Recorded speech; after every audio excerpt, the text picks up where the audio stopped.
আজ পুরো দেশ যখন দীপাবলির আনন্দে মেতে উঠেছে, ঠিক তখনই প্রধানমন্ত্রী নরেন্দ্র মোদী উদযাপন করলেন একেবারে অন্য রকমের দীপাবলি। মোদী পৌঁছে গেলেন আইএনএস বিক্রান্তে, দেশের গর্ব নৌবাহিনীর যুদ্ধজাহাজে। সেখানেই তিনি কাটালেন দীপাবলি আমাদের সাহসী নৌসেনাদের সঙ্গে। মোদী বললেন, আইএনএস বিক্রান্ত ভারতের সামুদ্রিক শক্তির প্রতীক। এই বিশাল যুদ্ধজাহাজ আমাদের আত্মনির্ভর ভারতের প্রতিচ্ছবি। এটা শুধু একটা জাহাজ নয়, এটা ভারতের গৌরব। বিক্রান্ত আমাদের ইঞ্জিনিয়ার, বিজ্ঞান এবং নৌসেনাদের পরিশ্রমের ফল। লোহায় তৈরি এই জাহাজ আসলে প্রাণ পায় আমাদের বীর জওয়ানদের সাহসে।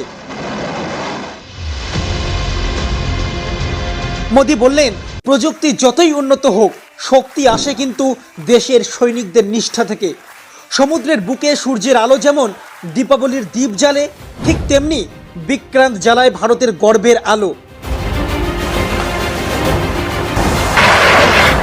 তিনি বিক্রান্তকে তুলনা করলেন দীপাবলির আলো এবং দেশপ্রেমের প্রতীক হিসাবে।